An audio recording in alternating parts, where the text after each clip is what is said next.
Over a properly prepared surface at CSP 2 or 3, apply Vivid Dye, spraying the dye in a uniform fashion. Vivid Dye ship in water-based or acetone formulations. Dye drying times vary depending upon your application's conditions. Upon drying, lightly pad oversprayed areas to clean up excess dye from the surface.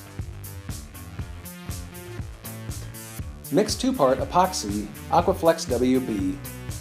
Broom or squeegee fast-curing Aquaflex onto the surface, followed by backrolling the primer. Aquaflex WB goes down milky white and dries clear. Cure time is approximately 2 hours. After Aquaflex WB epoxy cures, prepare the SPARTACOTE top coat sealer. Put down a ribbon of material onto the cured epoxy surface. Broom SPARTACOTE top coat sealer around the area in a U-shaped fashion. Follow the broomed polyaspartic material with a roller, working the coating in. Finally, backroll SPARTACOTE top coat sealer